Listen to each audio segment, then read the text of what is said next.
What art sells? It's a tough question, isn't it? And you may be asking this question because you are an artist that wants to know if your art is saleable, or perhaps you are a client that owns an artwork and you want to resell it. Whatever the reason may be, I am going to try and answer this interesting question for you today. So before looking at what art sells, it is important to understand that, like fashion, art goes through trends. An artwork from 30 years ago may not be in fashion now. For example, this year in 2025, from working in an art gallery, I have personally noticed an increase in the sales of landscapes, abstracts, and wildlife artworks, and a slight decrease in portraiture.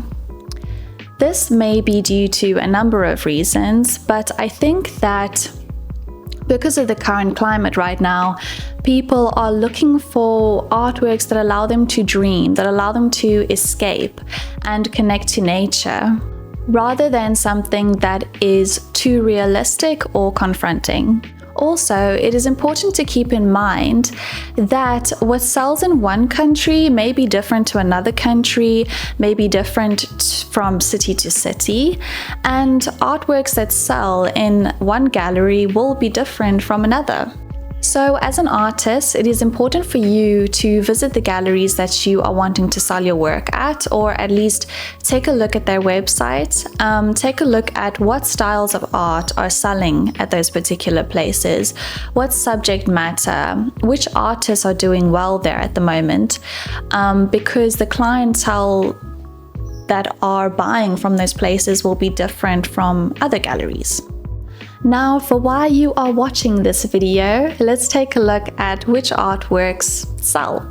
Contemporary art, abstract art, landscapes, and pop art are doing really well. And also artworks that have a strong narrative or emotional element really help to connect with clients. Mixed media works are also doing really well at the moment, as well as textile pieces. So for example, works that are made with beads or embroidery, and even collage is actually doing really well.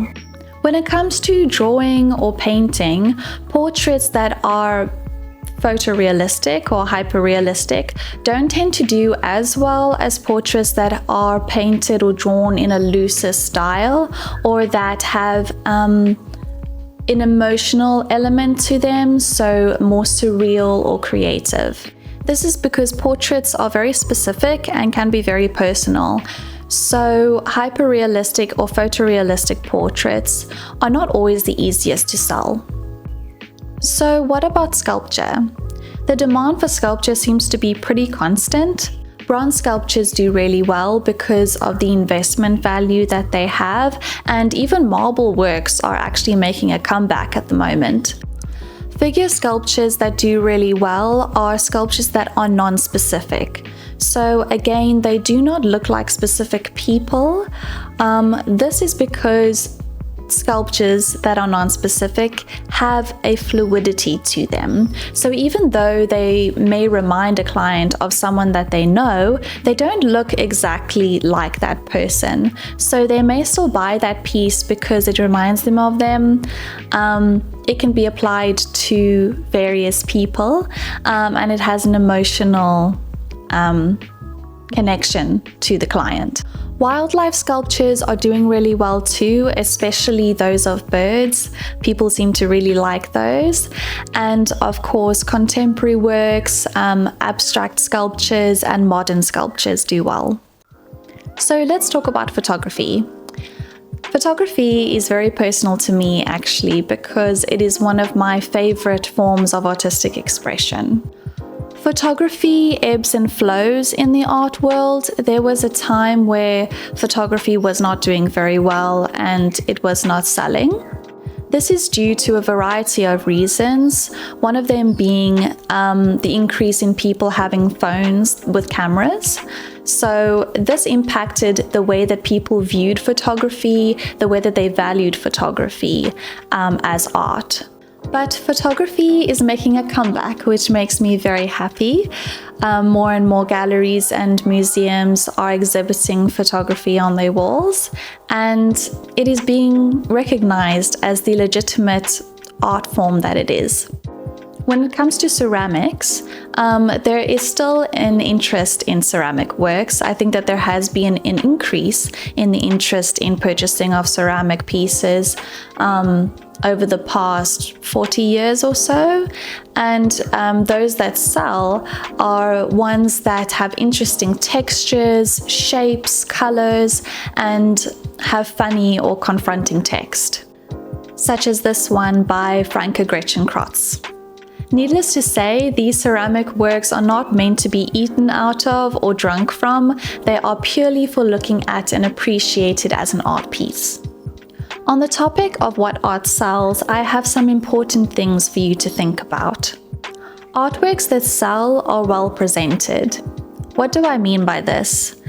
I mean that artworks that are polished and finished off have a higher chance of doing well than artworks that are tatty, dirty, or are unfinished. You're not going to pay good money for an artwork that is grimy or tatty. So let's talk about framing. Artworks that are on paper or are on unstretched canvas should preferably be framed. This is just so it looks better. It just looks better on the wall. It's a very good impression to the gallery as well as the client. Obviously, framing is very expensive, so I do recommend that before framing your works, rather speak to the gallery that is presenting your work, because they will be able to give you some advice and they will know what will work best for your particular piece. If you are not presented by a gallery, then please don't stress about framing your work yet.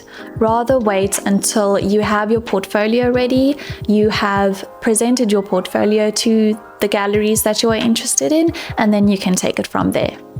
With all the mediums that I have spoken about in this video, it is very important to know that what sells is quality and uniqueness. So we know that the word unique is an illusion, okay? Nothing is unique in the art world. Artists borrow ideas from each other all the time to create something that is their own. If you make something that is difficult to find elsewhere and that is of high quality, you will have buyers. I need to remind you, as an artist, not to lose yourself in trying to sell your work. It can be tricky to find the balance between making art that is saleable and that still has your personal style and voice. Some artists are lucky enough to find this balance early on in their careers, while others find it later, and that's okay.